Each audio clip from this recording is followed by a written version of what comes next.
5, the Beatitudes. I call them the Beatitudes. Helps my mind and my heart. Blessed are the pure in heart, for they shall see God, shall see God.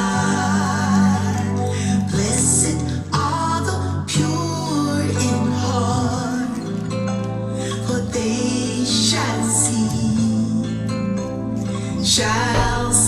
God, shall see God. Blessed are the pure in heart, for they shall see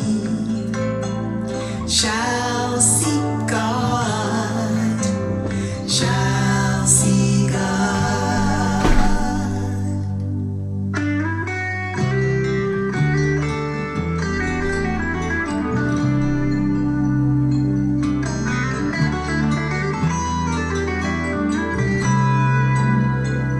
Blessed are the poor in spirit, theirs is the kingdom of heaven.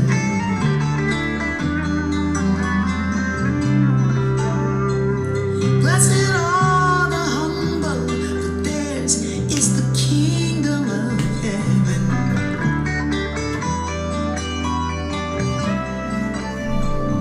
Blessed are they who mourn, for they shall be comforted. Blessed are they who mourn, for they shall be comforted.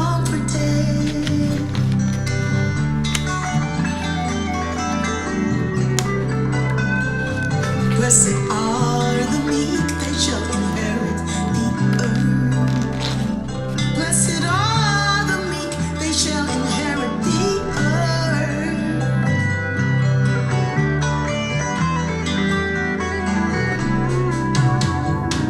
Blessed are they who do hunger and thirst after righteousness, for they shall be filled, they shall be filled.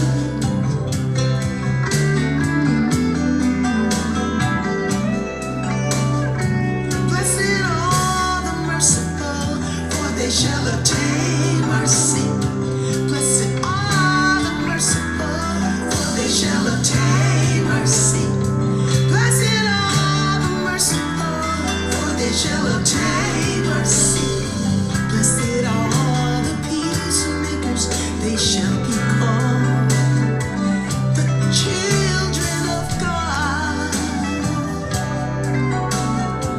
Blessed are the peacemakers, they shall be called the children of God. Children of God. Blessed are the pure in heart, for they shall see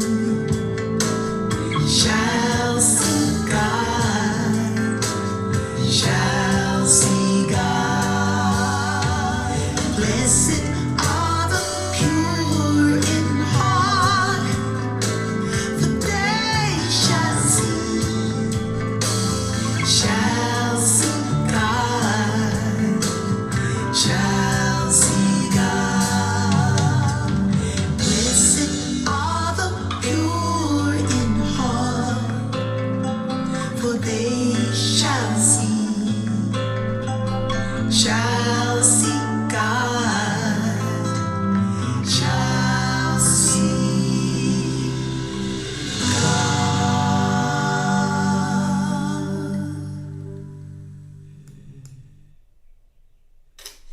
Good morning. I am Rev Greta Sesheta. This is the Sanctuary of the Spirit, brought to you on Facebook and Zoom and YouTube, 9 a.m. Pacific every Sunday. Part of 7-Pointed Star Ministries, seven ways of finding our way back to God. And that was Ricky Byers, her brand new CD called Sweet and Simple Songs of Devotion. Beautiful song called the Beatitudes, called Blessed are the pure in heart. Beautiful. I'm so happy that you're here. I'm so happy that we're together. Grateful for this ministry, for this opportunity to be of service to you on your path, and wherever you are on your path, wherever you are on your journey, you are most welcome here.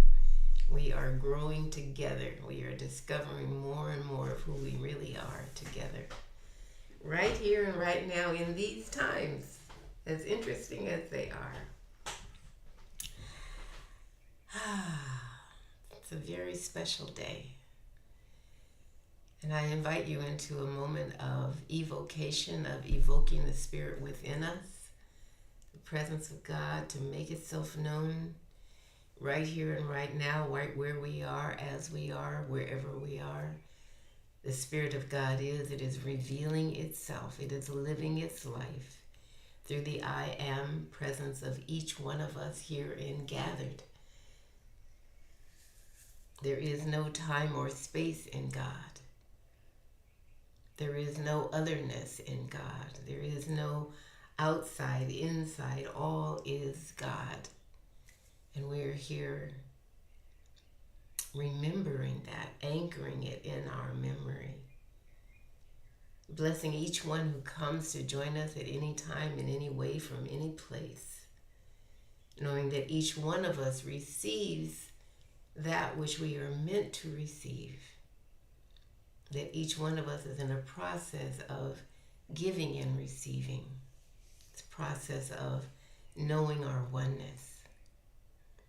Blessing this day our musical inspiration, LaVon Hardison, her beautiful heart, her magnificent, wondrous voice, her way of loving the presence, expressing itself through music. Grateful for her. Grateful for the Word of God as it speaks itself through me, knowing that I am here for God and grateful to be here for God. With gratitude, we bless spiritual communities everywhere that people are gathering in devotion, in love, in harmony, and in peace, finding a way back to themselves. Everything is unfolding perfectly, rightly, and well. We already know this. We let it be so. And we just say, and so it is. And so it is. Amen. Thank you. So we are delighted to have LaVon Hardison with us this morning. Good morning, LaVon. What do you have today? What surprises do you have for us? Good morning, everyone. It's so nice to be with you. It really is. And, it's that wonderful song that Audrey Day sang, Rise Up, which just is such, every time I hear this song, I'm like, oh, this is just a message for us to have hope, to move forward, that we are capable and we're not doing it alone. So I just want to share that with you today.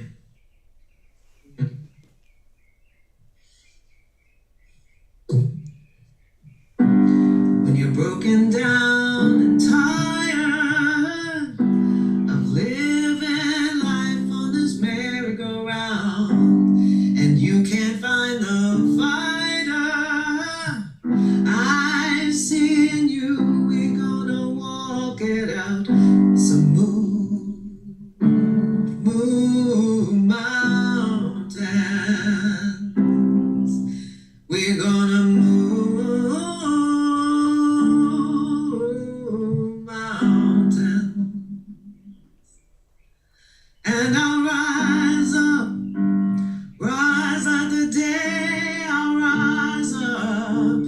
rise unafraid. I'll rise up, and I'll do it 1,000 times again. I'll rise up, I like the waves. I'll rise up despite the ache, I'll rise up. And I'll do it 1,000 times again.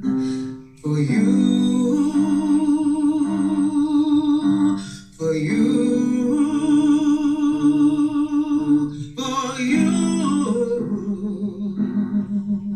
for you.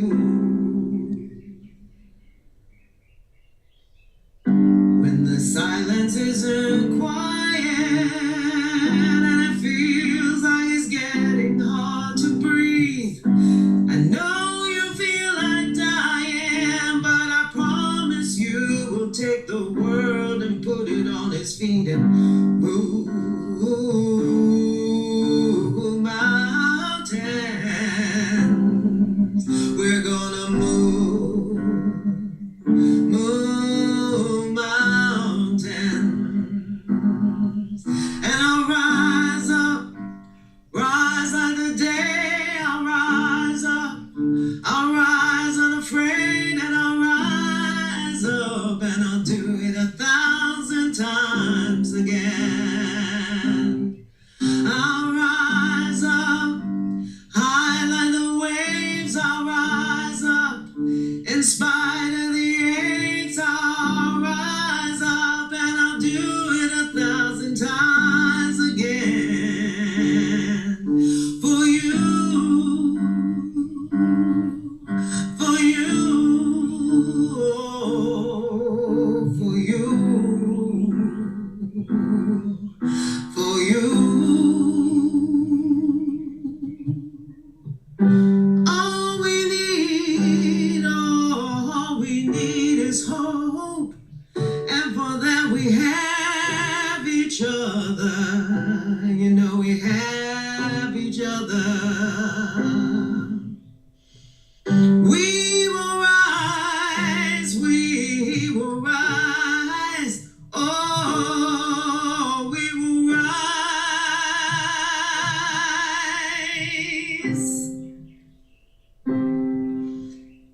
We shall overcome. We shall overcome. We shall overcome someday.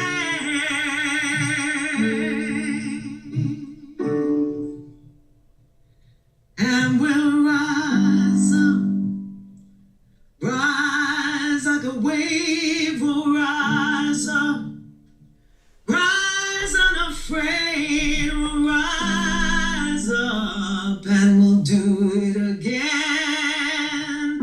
and again. For you, for you, for you. Oh, we'll do it only for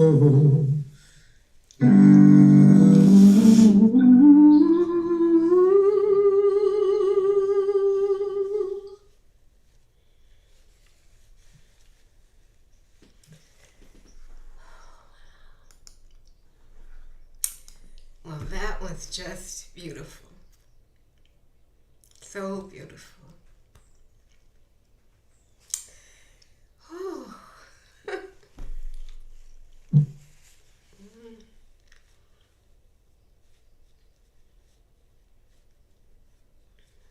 Thank you, LaVon.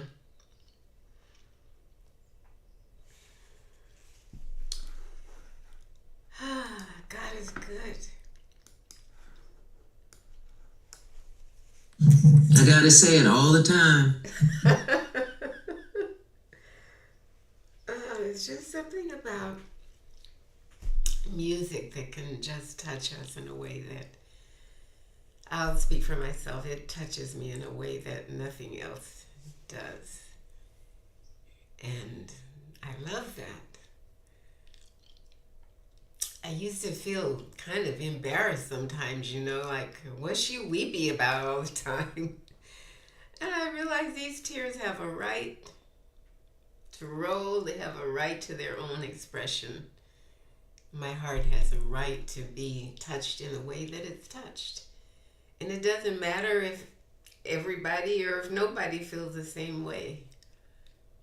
It's just an opportunity for me to feel the presence of God moving.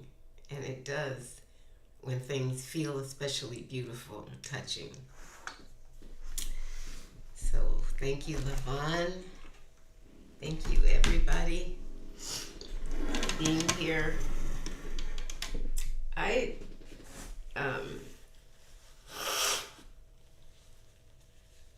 really glad to be here myself. And you know, Levon told me she wanted to play that song, and she hasn't really played the piano since she was a little girl, so she relearned to play the piano so she could play it for us. And that just seems like, such a statement of love and a willingness to share and to give even more than what she thinks she has. And the topic today is take it from the top. It's like all of the good rises to the top, and it's all there on the surface, and all we need to do is just scoop it up and accept it. Accept our good. And kind of in the same way that Levon just decided that she would learn to play so that she could do it, it's like the talk today just feels different. I usually spend so much time researching and figuring out and where to say this and what to say there, and I don't know, today it just feels like just take whatever it is that rises. And so that is my idea for this sharing this morning. Not, like I don't have to just get it all perfectly right. There's a way, there's an inherent rightness in something that is authentic and real. And I do want to start with a reading today that touched me in a certain kind of way as well. And I trust that it will be the same for you. This is a piece called A Love Note and a Prayer. And it's written by my friend Marcia Straubing.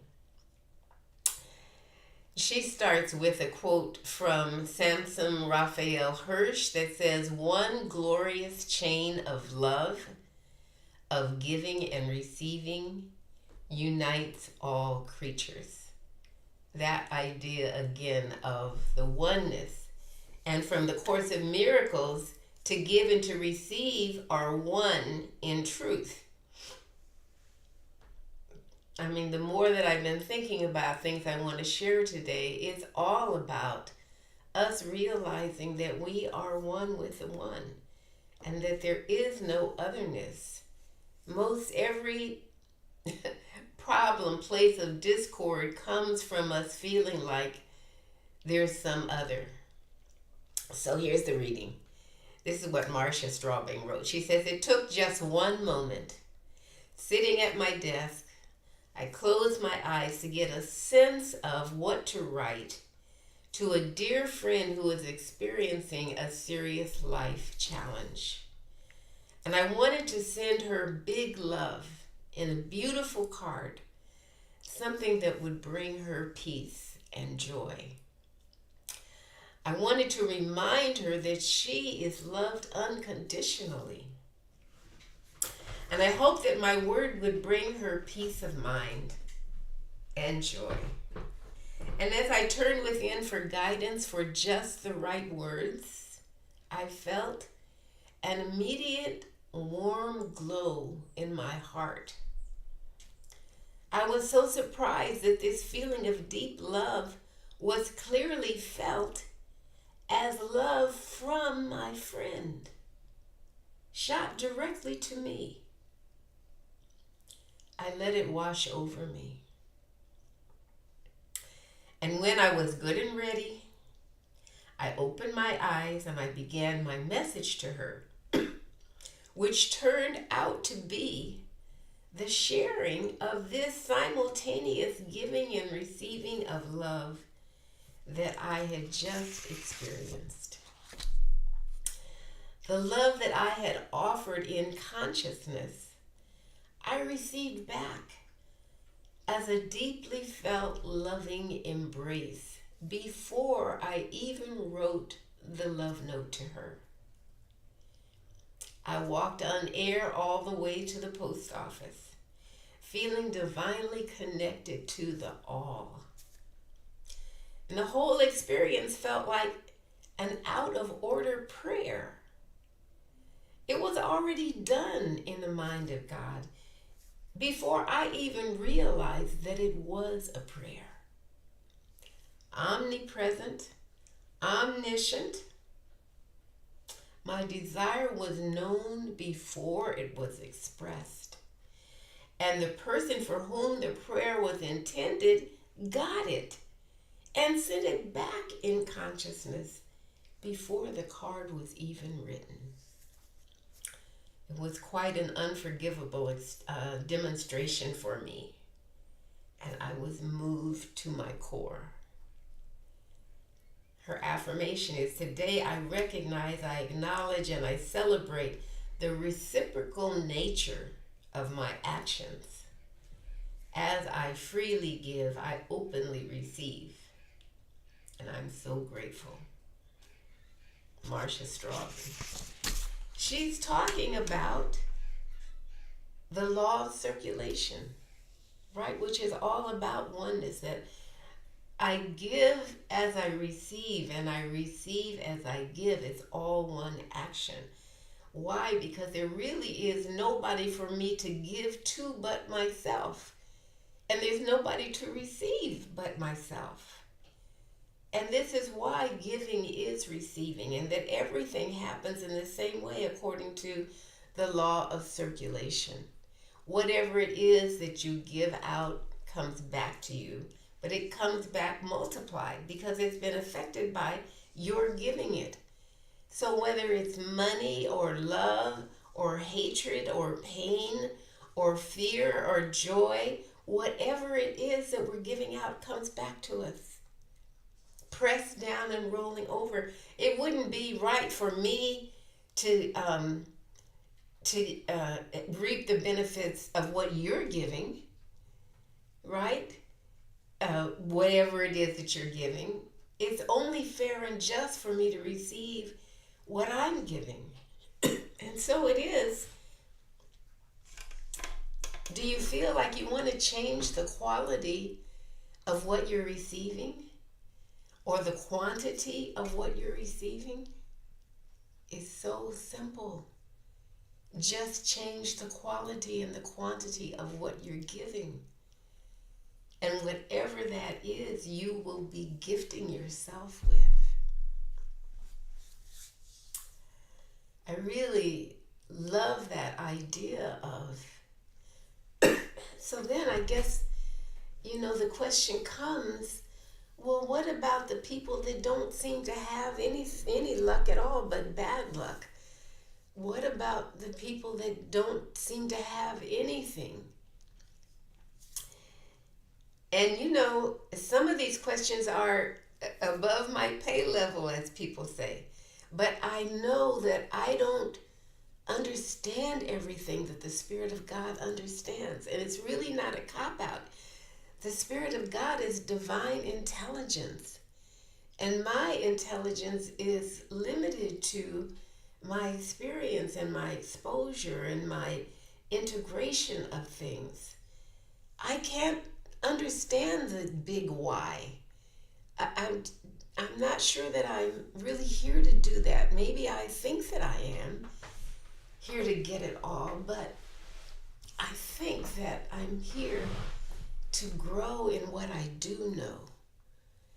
And I'm here, I think, to share how I'm growing and what I'm knowing. And I'm here to receive what other people are sharing. And it's all happening in some way for the greatest good for all of us. Even the crazy stuff that's going on now. And I could almost substitute another word that starts with S for stuff, but I don't need to. I mean, we all know what's going on. We're here, we're awake, we're aware. We're aware of the things that just don't look right to us. But it's not our business to fix it. It's not our business to heal the wounds of the world. Our business is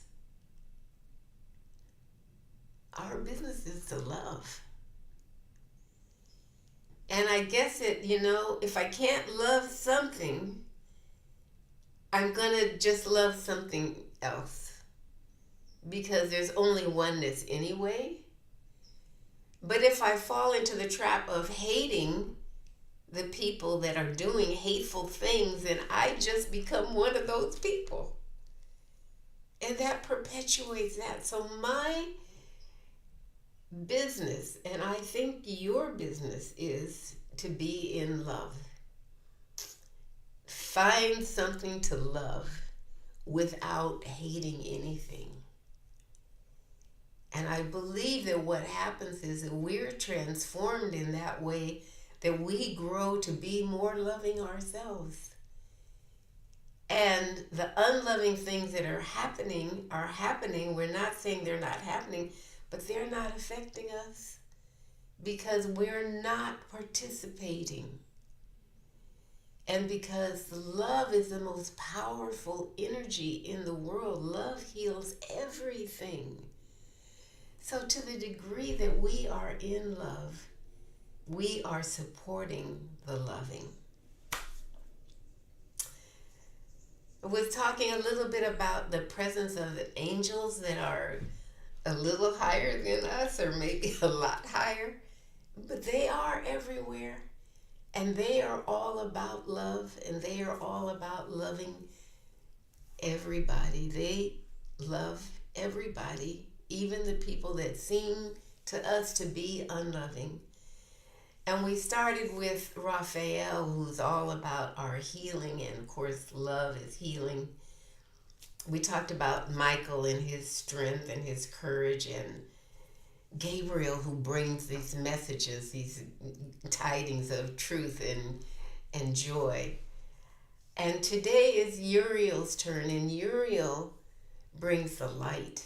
Uriel brings a fire that burns out anything that's not the truth.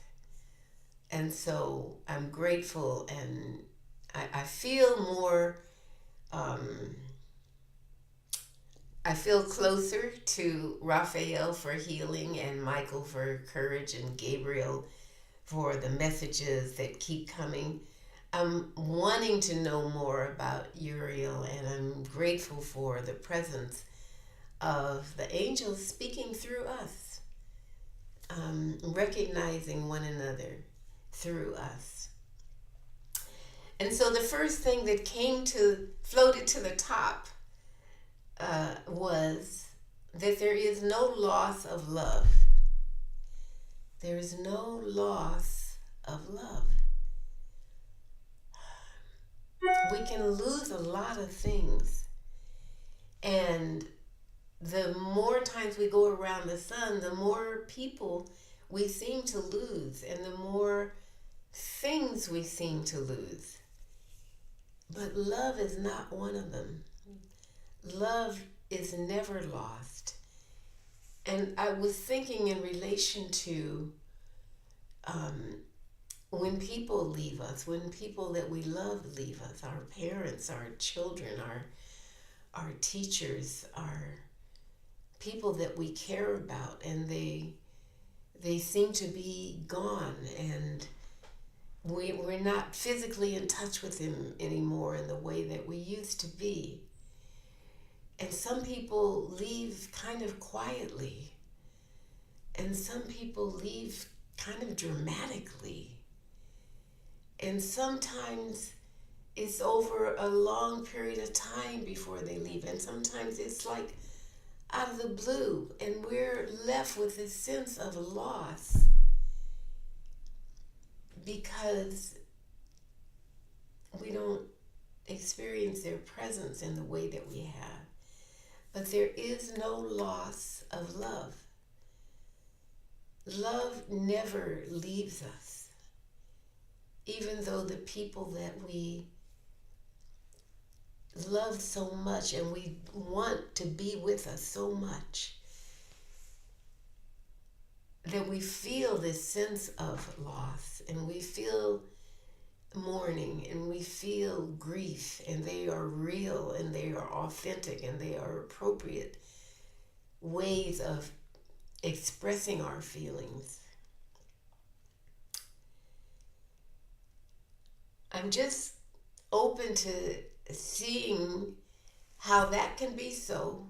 We can mourn, we feel the grief, we feel the sadness and the sorrow, and we can still know that love is never lost. And as some of you that know me also know Ricky Byers, and you may know that she gave a concert here locally in Los Angeles Friday night, and I went. And you know, there's music and there's music, and there's songs and there's songs. But the vibration and the energy there that night was incredible. It was like we were just transformed or lifted into another kind of space. We were talking about the kingdom of heaven last week. It was like being in heaven. Not only just hearing the sound, but feeling the sound and being the sound and singing along all of it. And at one point, you know how Ricky she does all of it all together, and she started talking about a friend of her family that had made their transition and had to be, I think, a kind of a youngish person. But she was saying that in the way that she saw it, that God needed that person. God needed her to be with him, to be home. And that was why he called her home. And it was a comforting way for me to think about that too, when I think about people that I have loved and seem to have lost, that they were called home. But I have also understood that nobody ever really leaves before their soul is ready. And that it doesn't just look like how it looks to me when somebody leaves. I can see something that looks like something. But to the soul, that's what the body's doing. But the soul, which is the essence of the person, is absolutely whole as it has ever been, and is making a transition into a higher expression than they can in that body, in this body that we're in. So when I think of it that way, that we say our language is that the person died, or the person passed on, or the person made their transition, maybe the transition idea is like the gentlest way to hold the idea that they have laid down the body that they didn't need anymore, and they took up this body of light that they need in the kingdom of light, and they are in the light. And that makes wonderful sense to me. I'm kind of skipping around because I'm not following my plan. I'm just taking it from the top as it comes. And last night I went to a 75-year anniversary of the oldest humanistic school in the country. This is a school that all of my children went to and that all of my grandchildren are continuing to go to. It's called Play Mountain Place, or Modern Play School, and they learn by playing. They learn to express their feelings. They learn how to listen. They learn math by playing marbles and with pickup sticks. And they learn reading by being read to. They learn to love to learn. But the thing is that it was the 75th anniversary of this school. I've been involved there for 50 years because all of my children went and my grandchildren went or are going. And so in a way, I went. And I learned how to love to learn, which is the most important learning. If you learn to love to learn, you're going to be learning all of your life. But here's the thing. The way the people looked, the way I look to people is so much different from when some of us met 50 years ago. And it's like the color is kind of faded in so many different ways. There's a little boy that I knew. I remember his name was Marco. But this bald bearded man came up to me and said, "Greta!" It was Marco. I couldn't remember what he looked like, but I remember he used to get into a lot of things. He was a very spirited little boy. Here he is, towering over me. And the people that were directors of the school and the people that were parents. And me, when I went there, I had long gray hair up on the top of my head in a bun. And I was a dance teacher, and I was taking the things that I was learning and sharing them with the kids that I taught.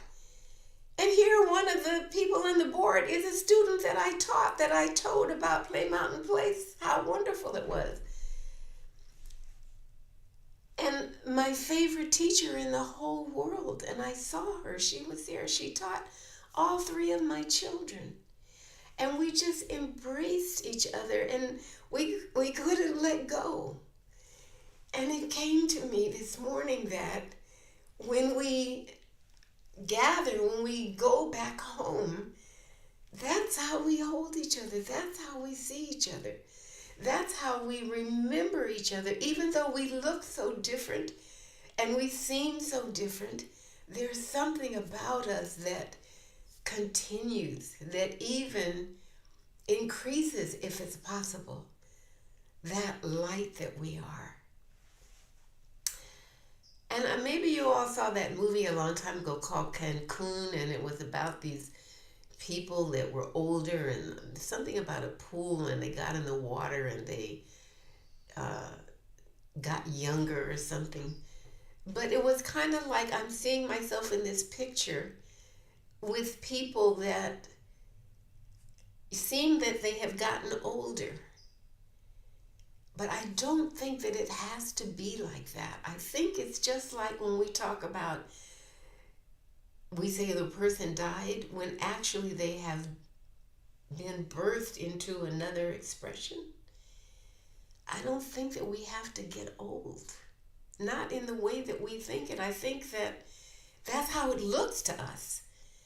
And we've kind of drunk the Kool-Aid. But I think that we get old because we stopped doing so many of the things that we did when we were young. And I understand that we can't do all the things that we used to do.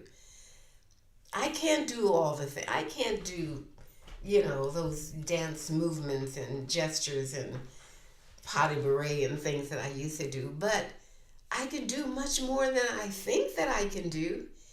And the more that I do that I think that I can do, the closer I get to what I was able to do, because I see people in their 90s and more that are running marathons and they're lifting weights.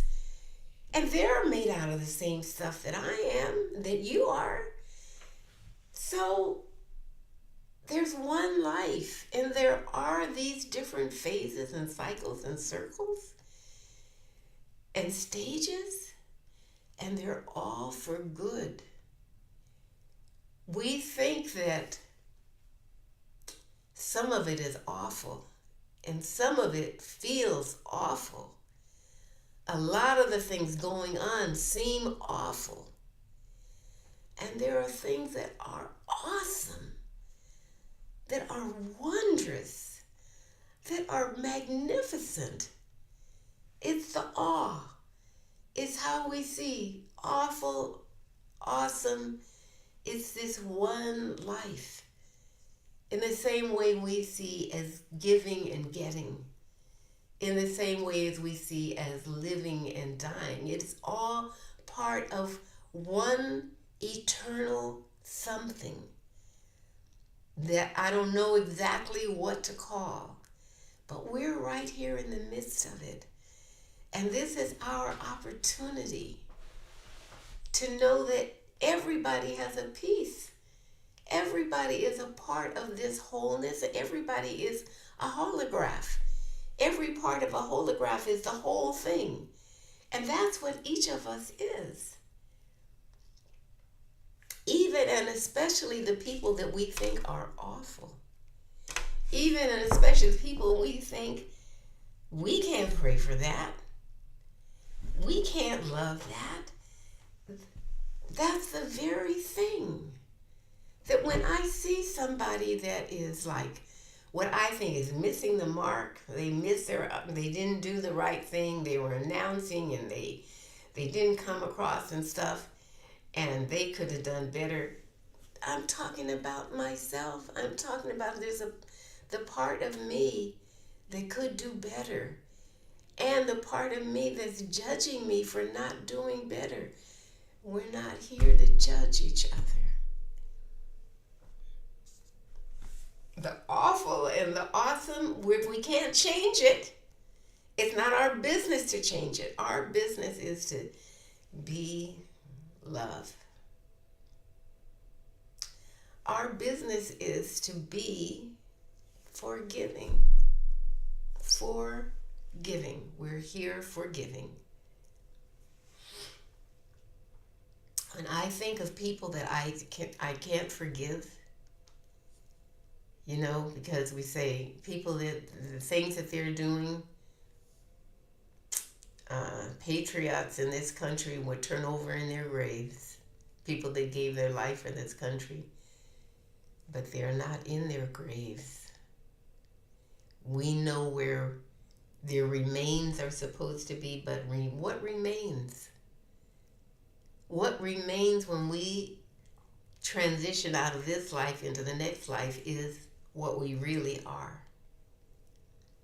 When I feel like something that happened, I cannot forgive that, that's an opportunity for me, because there's a place where that is forgiven. And that's a place that's called home. And that's the place that we're wanting to get back to. From here, we can't see it.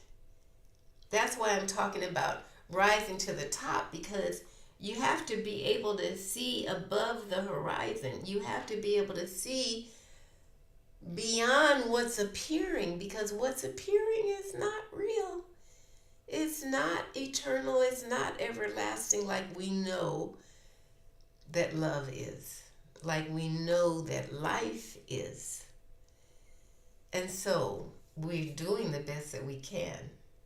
We're understanding as much as we can, and it's perfect as we're understanding it. But above that and beyond that is more than we can know. But we're on our way. We're here. We're listening to this. Sounds like craziness. But something in us says, yeah, I get it. I kind of get it. I kind of wish I could get more of it, but there's a part of it that I can get. That's the part that's rising to the top. And that's where you can start, right there from the top. Oh my goodness. Time is just going. And so, I don't know what I said, but I hope that I said something, and I know that I wanted to do this. I've been talking about how I started out memorizing the Beatitudes, and my grandmother gave me a penny every time I learned a Beatitude. And I learned that, and how I went back and I rememorized the Beatitudes. And last week I shared how I memorized the Lord's Prayer in a way that makes it affirmative and present time and a statement of truth, as opposed to a prayer asking for something. If you missed it, it's still up on Facebook and YouTube. You could go, it's near the end. But I say that I memorize, and so now I have this whole kind of group of things that I say to myself every morning before I get up, and it's changing me and it's changing my life. When you memorize something, it goes into the subconscious, but as I think it, I hear things in a different way. I understand things in a different way. And I want to share the Beatitudes with you this morning. I want to just share how I say it and see if there's some way that you hear it differently. Because last week Ray Davis sang for us, and he sang blessed. And he said, your name is blessed. You are the blessed one. The Beatitudes sound like they're talking about the other people. It sounds like they're talking about the people that mourn. And it sounds like they're talking about the people that are persecuted. But all of us mourn. All of us are persecuted at some time or another. All of us are hungry and thirsty for truth. All of us. So as I say the Beatitudes, just listen and just see if maybe you hear something kind of different. Maybe in this, and if you don't know the Beatitudes, they are in the book of Matthew in the Old Testament. I think the 5th chapter or maybe the 6th chapter is part of the Sermon on the Mount. But blessed are the poor in spirit. Theirs is the kingdom of heaven. Blessed are they that mourn. They shall be comforted. Blessed are the meek. They shall inherit the earth. Blessed are they that hunger and thirst after righteousness. They shall be filled. Blessed are the merciful. They shall obtain mercy.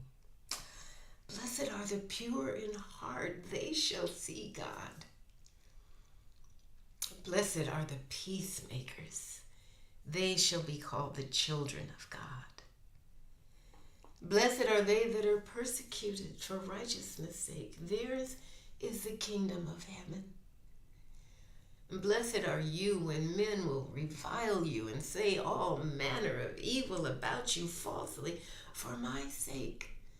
Rejoice and be exceedingly glad, for great is your reward in heaven.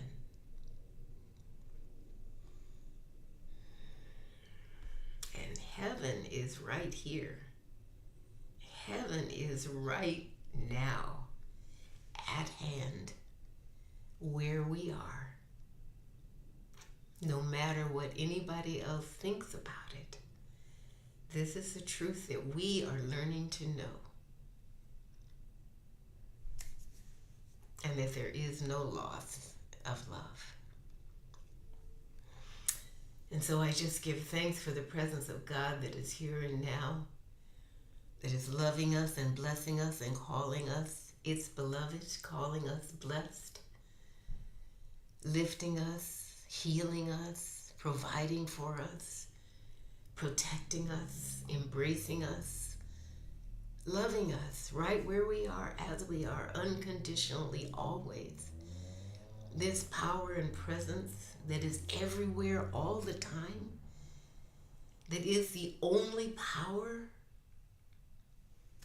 that is all loving, all wise, all knowing. This is the Father. This is the Mother. This is the creator of our life. It is living its life through every one of us, and every one of us is an equal, important, precious part of this life that is never lost. And so we give thanks for this realization. We give thanks for this awakening. We give thanks for the opportunity to bless everybody and everything that we can, knowing that all the blessings come back to us.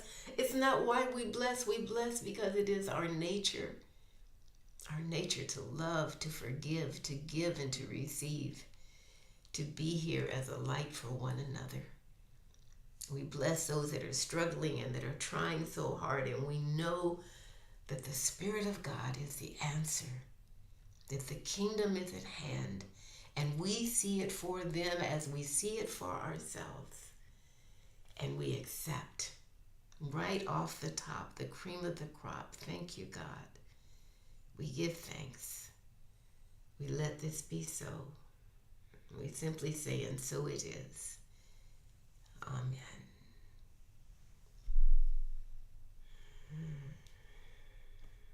Thank you. I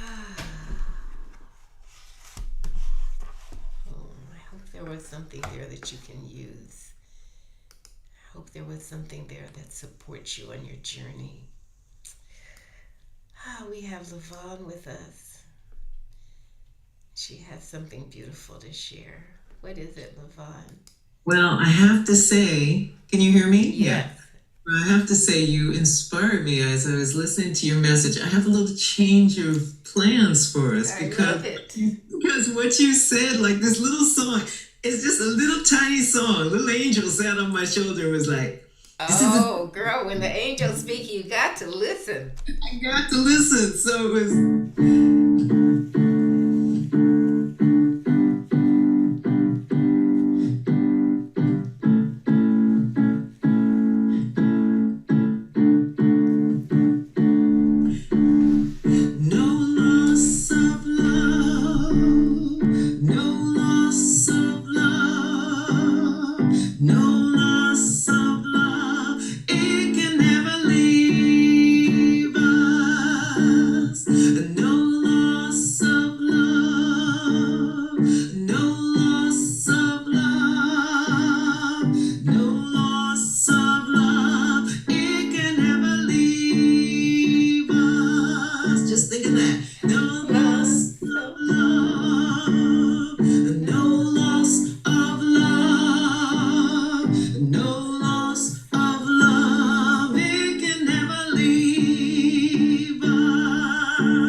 Well, your words were just perfect. Exactly the same words that came to me. Yep, your words came, and that was the tune that went with that word for me. Thank you, Levon. Oh, how beautiful, how wonderful. Well, this has been quite a day, and it's just beginning. This whole life is just beginning, this new life of realizing love to a greater extent, and realizing that we are on our way back to ourselves, which is home. So grateful and thankful for the people that have joined us on Facebook and YouTube and here on Zoom. And, at the end of today, we're going to just briefly meet in the upper room. I have another event to go to from yesterday, but we'll just close everything out and we'll come back the same Zoom link for anybody that wants to talk about today a little bit and what that was like for you, what you have realized. I do thank you so much for supporting this ministry with your tithes, your gifts, and your offering. There's a lot of ways to do it, whatever works for you. I'm grateful and thankful for every gift. Every gift of any size helps to support the ministry, and it helps me to know that you are here with it and that you appreciate it. So thank you so much for that. Ricky's devotional is today at 11:30. Those of you that can join her in person at her house in the Big Blue House or on Facebook or YouTube, that's wonderful. Have a wonderful week and know that you are blessed, that you are the beloved of God, and that you are blessed and you are a blessing. Thank you so much. Thank you, my friends here on Zoom. I love you. See some of you in the upper room right after this. Bye for now. Thank you, Levon.